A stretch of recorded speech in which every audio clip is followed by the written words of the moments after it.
Okay, the trailer is finally here. 162 days to go until the release of the movie, and this is the first time, if I can get this finished in time, that I posted 2 videos in one day. What I'm going to do here is I'm going to watch the trailer and just kind of give you my thoughts on it and comment on some of the most interesting stuff. And so this will be like a trailer audio commentary. Well, you can see me too, but it'll be like a trailer commentary basically. And huge moment, trailer for any Narnia fan. So let's get going and let's watch the trailer together and talk about it. Thank you. Let's give a little shout out to the MPAA. I like the old Disney logo better. And looks like they're late. And the lion logo, you know, I mean, the lion, stone lion, I admit it's kind of obvious, it's not very subtle, but to me it still seems like an effective way to get the idea across that, you know, it is a year later, but they haven't, like, forgotten about Narnia or anything. But I think this is, even though it's kind of obvious and a little bit cheesy maybe, it is kind of an effective way of saying that Narnia is still kind of a part of their lives, and of course foreshadowing what's to come. So, kind of obvious, but I like the stone lion head.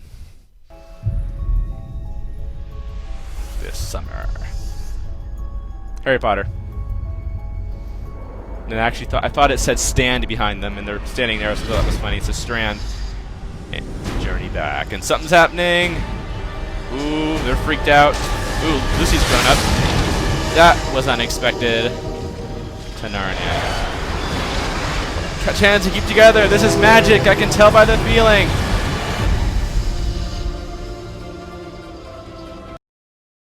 And I love this shot right here. I think they should make a poster of this and write the Return to Narnia. But the transition was certainly unexpected. Obviously, the book doesn't really give you a lot to go off of. All the book really says is, you know, it tells you that they felt like they were being pulled or dragged along. And next moment, the station vanished, and that's kind of all the book gives you. So obviously, they had to do something. And we knew that this was going to be a really challenging thing to do. I mean, the way they're doing the transition doesn't really bother me. It just seems like, a little bit too far. I would have preferred something that felt more supernatural than that, not so physical. And I wonder if when they actually get back at the end, if everything's gonna like reassemble back together or something. That might be kind of cool, I guess. But so pretty cool idea for the transition. A little bit too far. I mean, didn't bother me. I'm just saying, you know, maybe a little bit too far. But anyway, man, they've grown up. Beach isn't really how I imagined. I don't remember any ruins in Narnia. There's the ruins. When did you live here? Blue screen. I think we did.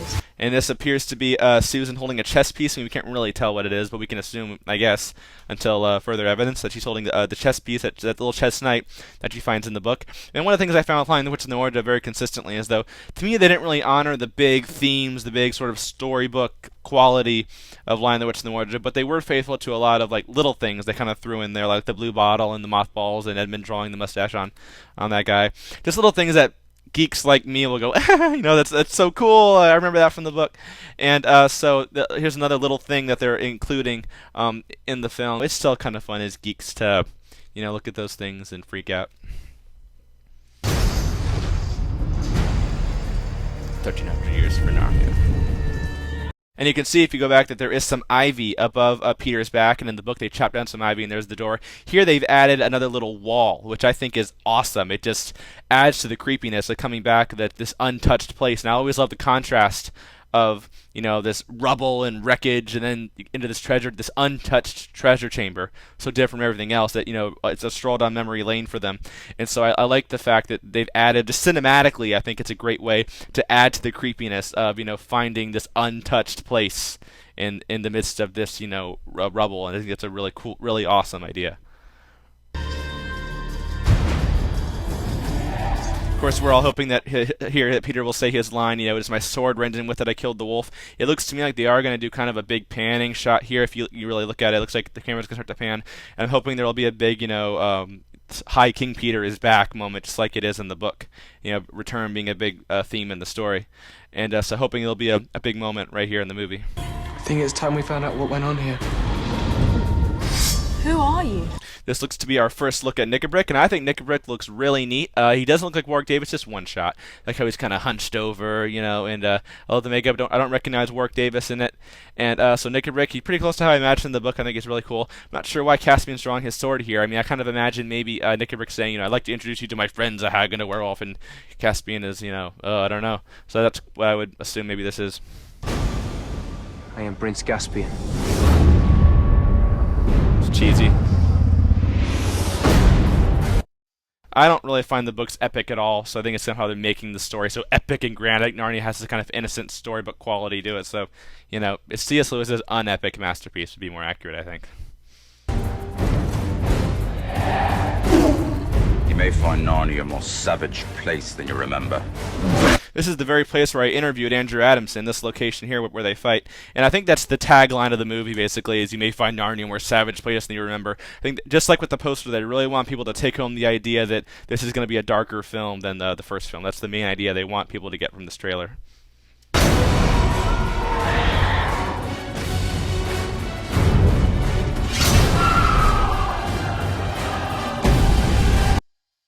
I'm not sure who's dying here. Is this Glazelle or Caspian getting attacked by that tree? I'm not sure. See what they do with that. Beautiful. First look at Trumpkin. I don't really dig the strawberry blonde thing. Wish they'd gone for more red, and he seems kind of old. And he's recognizably Peter Dinklage, whereas Warwick Davis doesn't look anything like Nickabrick, at least in that one shot. He actually still looks like Peter Dinklage here. So I think he looks alright. He's just too old and not at all how I imagine Trumpkin.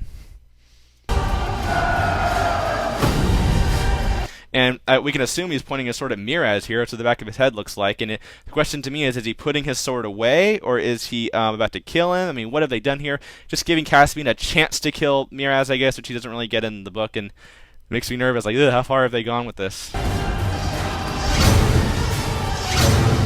Oh, what is she doing there? I just think the whole White Witch thing is stupid. It's like a thing out of a comic book. I found out about this actually at my set visit. I've been sworn to secrecy ever since, so what a relief it is to get it out. But I just think it's stupid that but the werewolf looks really cool, by the way. If you look at one of those shots in his cloak, he looks really cool. But the White Witch, it feels like in a comic book when they start running out of storylines because it's been going on for like 400 issues, so they start bringing back long dead characters like the Green Goblin. And it's just cheesy.